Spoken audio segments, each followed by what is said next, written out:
He may no longer be the head coach of Boston College football, but Jeff Hafley's efforts in the transfer portal are going to pay dividends for Bill O'Brien in 2024.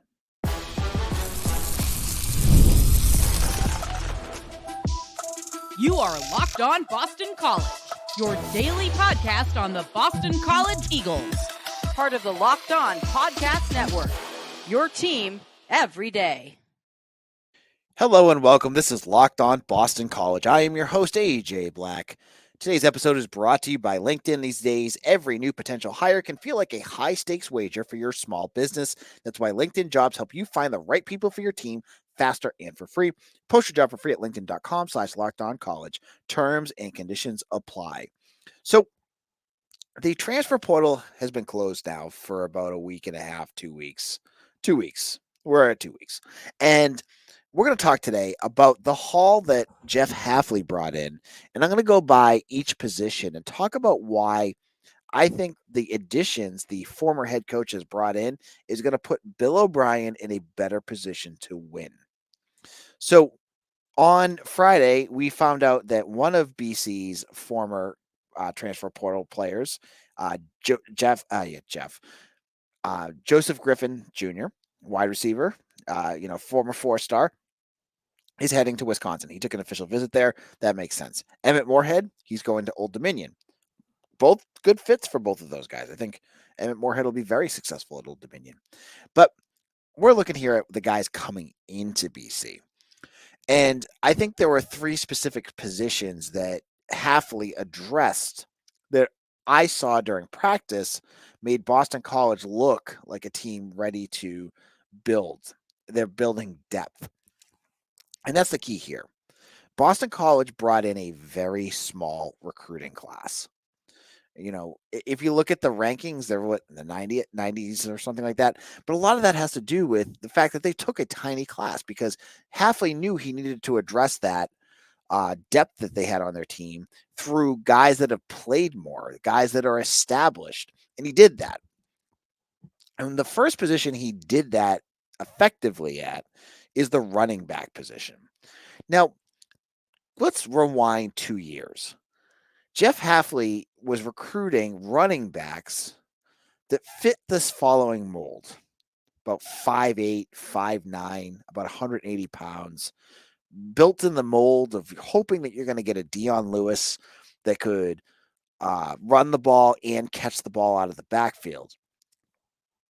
Now, Hafley built the running back position in that mold with at least 3 guys that did that, with Xavier Coleman, with Cameron Barfield, and Alex Broom. Now, Coleman and Barfield are gone. Barfield is going to play for Hawaii, which, God bless Zach, man. That sounds like a great gig. Sometimes I wished I went to Hawaii for college. I probably never would have went to class, but good for him. They bring in Jordan McDonald, who is about 230 pounds. They bring in Treshaun Ward, an established, regular back. And then they bring in Turbo Richard, who is a running back who is more on the size of Treshaun Ward. Now, all of a sudden, you look at the running back room.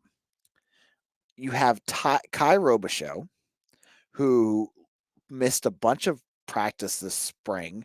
I don't think it's going to be major injuries, but he was hurt.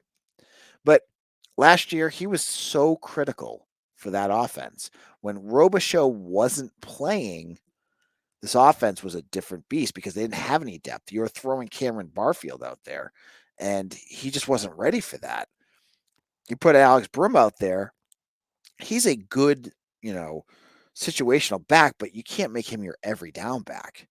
Now, all of a sudden, you have 3 backs when you add in Treshaun Ward and Jordan McDonald that you can rely on. And that is huge depth and a real bonus for Bill O'Brien, because now if one of them gets dinged up, you have these other guys. And they dinged up, they did. As I said, Robichaux was out for a big part of the spring. And Alex Broom, who's now a junior and expected to be a contributor, he was in an air cast on his leg at the spring game. That did not look good. That looks like an injury that could mean maybe no playing at all this year, but they haven't said anything yet. But that looked pretty significant.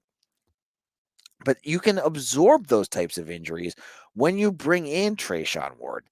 Treshaun Ward, I think, is a great fit for Boston College. This is a kid that played for Florida State and torched Boston College, and then went to Kansas State and tried his hand there and just wasn't as successful. He's going to be coming in a perfect situation where there's going to be times where he could be the feature back. We saw it during the spring. He was good at that. There's going to be other times where he's more of a guy for certain packages, and that's good too.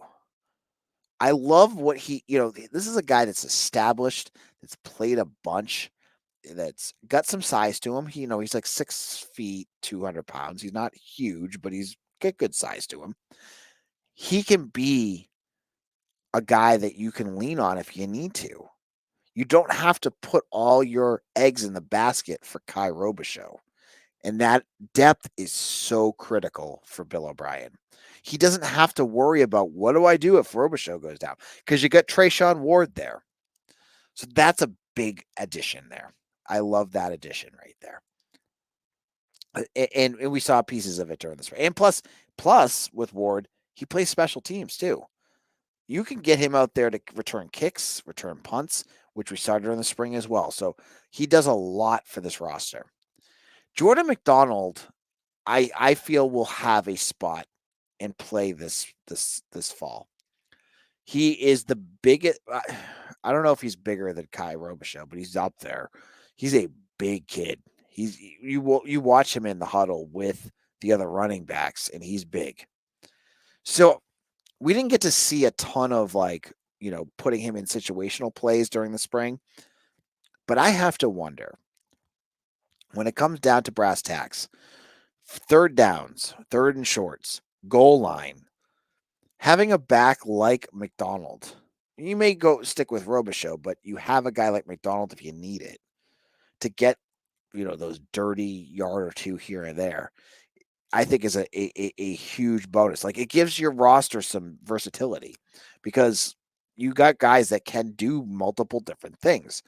I see him doing something like that for BC. Like when I don't want to call him Brian Toll because that's a totally different thing.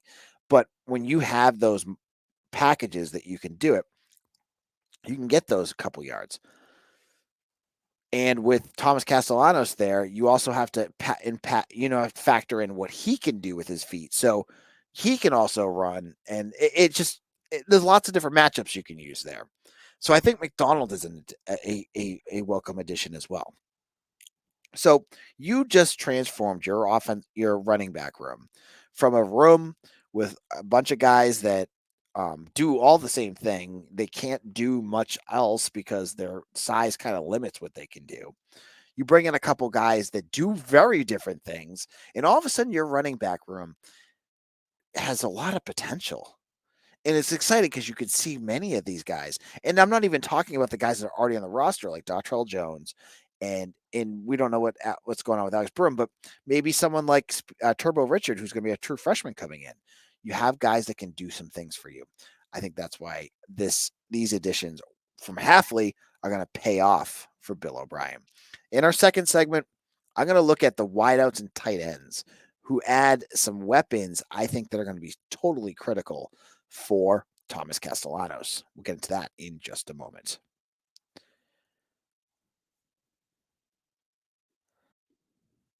When you're hiring for your small business, you want to find quality professionals that are right for the job. That's why you have to check out LinkedIn Jobs. LinkedIn Jobs has the tools to help find the right professionals for your team faster and for free. LinkedIn isn't just a job board. LinkedIn helps you hire professionals you can't find anywhere else, even those who aren't actively searching for a new job, but might be open to the perfect role. In a given month, over 70% of LinkedIn users don't visit other leading job sites. So if you're not on LinkedIn, you're looking at the wrong place. 2.5 million small businesses are using LinkedIn for hiring. So you're missing out if you're not using LinkedIn. Post your job for free at linkedin.com/lockedoncollege. That's linkedin.com/lockedoncollege to post your job for free. Terms and conditions apply.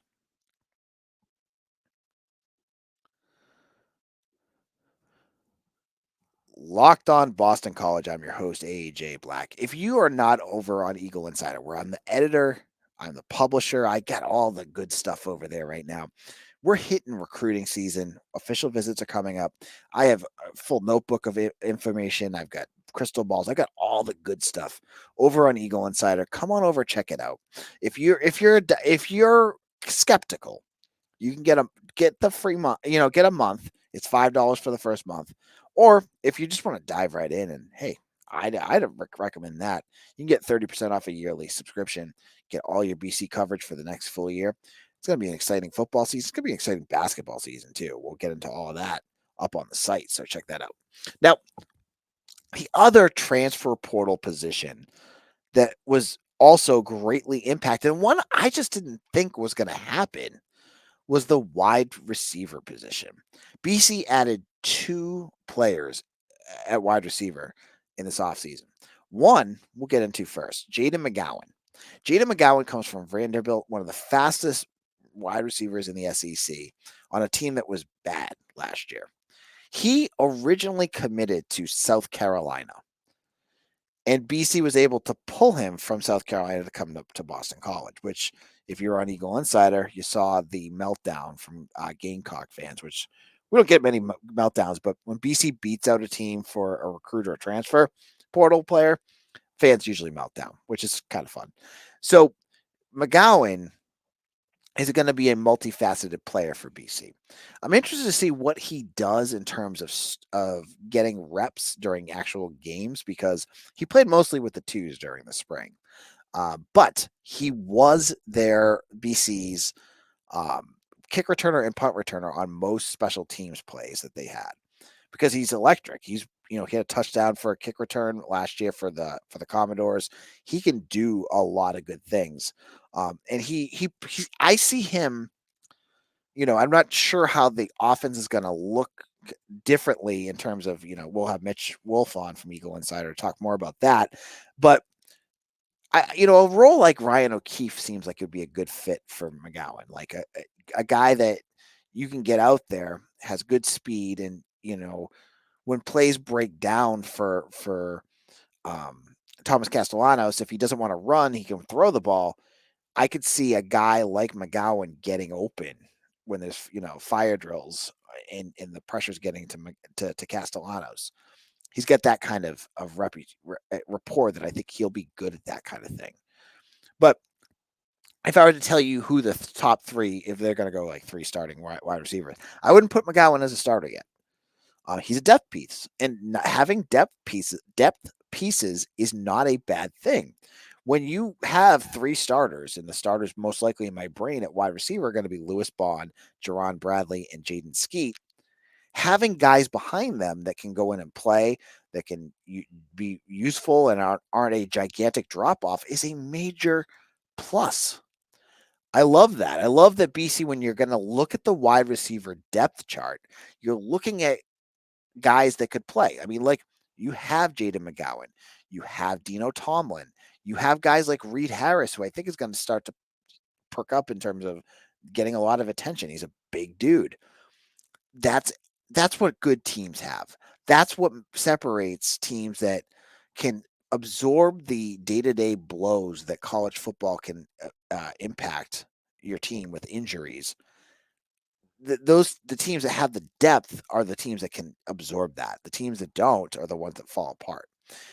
Additionally, BC has, and I had his picture up on the title screen of this episode, Jerand Bradley, who's a 6'5" wide receiver, transfer from Texas Tech, the darling of spring practice. Huge kid. When you watch them line up and huddle up for a play, you see Thomas Castellano, who looks like he's 6. You have a bunch of wide receivers that are just, a little bit taller than that. You have the offensive linemen who are giants, and Jerand Bradley is just like a little shorter than them. He is big. Now, he didn't have a great spring game. I'm going to admit that right off the bat. But some of the spring practices I watched, he was good. He's got good speed. He's got good cuts. His hands, when I watched him at practice, was really good.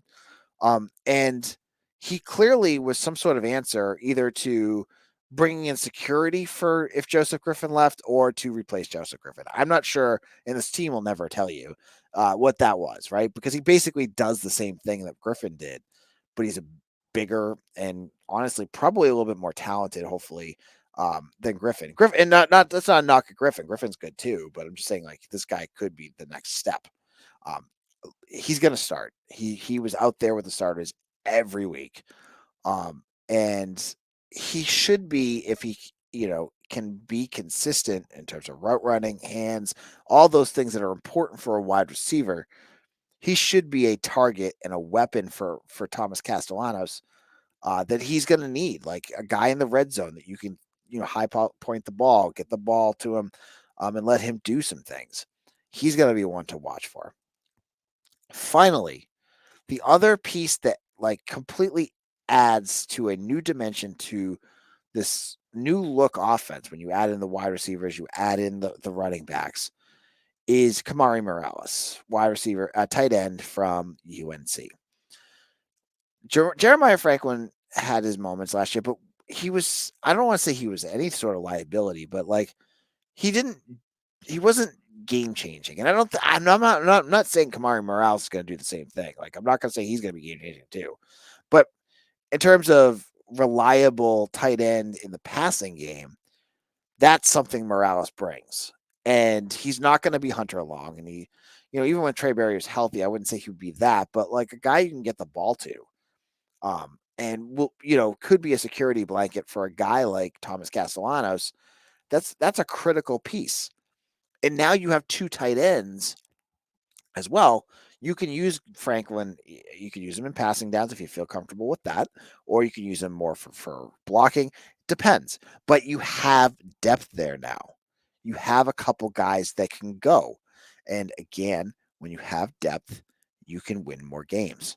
So I like that. I think Kamari Morales is a under-recruited, not under-recruited, an appreciated addition to this recruiting transfer portal class, because I think he's going to be a guy that plays a lot of downs.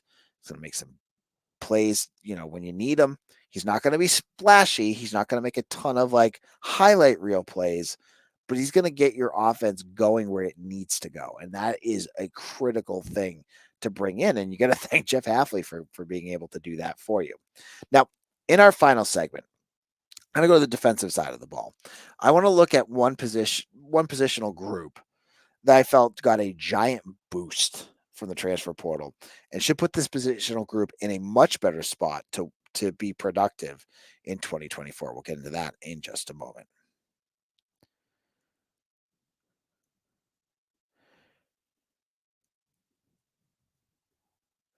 It's winner take all time in the NBA and NHL, and FanDuel is giving you a shot to bring home a big win of your own. Right now, new customers get $150 in bonus bets with any winning $5 bet. I'm not going to give you betting advice, but I've watched the last 3 Bruins games, and they got their, game 5, and I think it's in Florida, in a couple days. If you're feeling like the Bruins are toast, and they certainly look toast right now, go over to FanDuel. You can get some. You can turn your pain into a good feeling, because that's $150 to bet on spreads, money lines, player props, and more. Visit FanDuel.com/lockedon and make every playoff shot count with FanDuel, America's #1 sportsbook.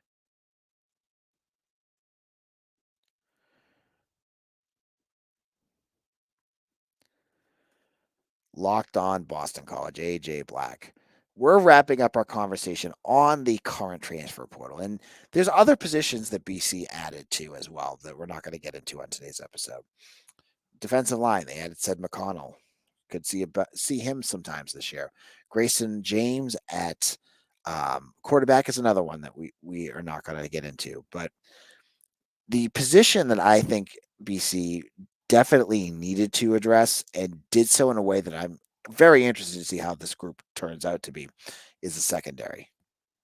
Now, last year, BC lost Elijah Jones to unknown reasons. They're not going to tell you.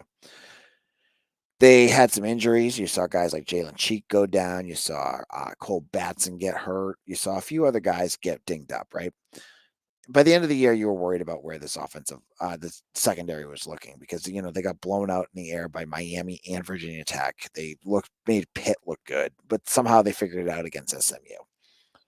This year, Hafley added 3 guys, and I'm going to have to give Bill O'Brien credit for closing the deal on one of them, which was Bryquise Brown and Ryan Turner, and then the late addition, which we have not seen yet, of Cameron Martinez out of Ohio State. Now, you have 2 cornerbacks. You have Turner and you have Brown. Brown is more of a boundary cornerback guy who's going to put, against one of your top wide receivers. He's coming from Georgia State. He's a local kid, Bruce Brown's younger brother. You saw him a lot during spring. He played a lot with 1s and 2s, so there was good depth there. And I thought he looked really good during the spring game. So I think he's a guy that could add some good, solid talent behind Amari Jackson, who's going to be your number 1 defensive back. Turner also had a very good spring game. Will play probably in the slot. Gives you a guy that's been around for a couple of years. He was a guy BC recruited under Jeff Hafley, came in, has practiced this spring, had a very good camp. He's going to be a starter. So now you have those 2 guys on top of Max Tucker. And you've got some guys that you're feeling like, okay, this team can battle. Maybe you're not sure if there's a shutdown corner there or a guy that can do what Elijah Jones did. Which was, have five interceptions and play really well, but you're feeling a little better about that. The safety position is a much bigger question mark. Now, I'm not going to get into all the guys that have jumped in that could be starting next year, but the biggest news in the last month in terms of additions in the transfer portal is that Cameron Martinez out of Ohio State, who originally committed to Jeff Hafley to play as a transfer, but never got to campus, is going to come. Now, he never got to spring practice. He came and met with the staff this spring, and then he affirmed his commitment and will be there this summer. What he brings is going to be a question mark because he didn't honestly play all that much for Ohio State. So I'm a little hesitant to put a ton of eggs in a basket to say that he's going to be this like game changer, but he's an established 4-star recruit that's been around for a long time. He's seasoned. You hope that he can add some utility to what they have in that safety position. So in the end, wrapping this all up, at the end of the day, at the end of spring practice, you look at this transfer portal class and right now, some schools have seen guys get run off already from the transfer portal back into the portal. BC has not had that happen. They have guys that are going to be able to either start or add quality depth to the roster that they need to do so they can avoid injuries like they have in years past. And I think Jeff Hafley did that. And I think he did a big favor to Bill O'Brien because he's left this team with some good quality depth at a lot of positions. This is AJ Black. I will be back again tomorrow with another episode. We're talking summer football. We're talking about, I want to give credit to the women's, give a big shout out to women's lacrosse. But a big win against Princeton. Congratulations to them. BC baseball lost 2 out of 3 to Maryland, but walked it off with a wang bang on Sunday. Follow me on Twitter at AJ Black at AJ Black 247 or at Eagles Insider. And I hope to see you all tomorrow for another episode of Locked On Boston College, your team every day.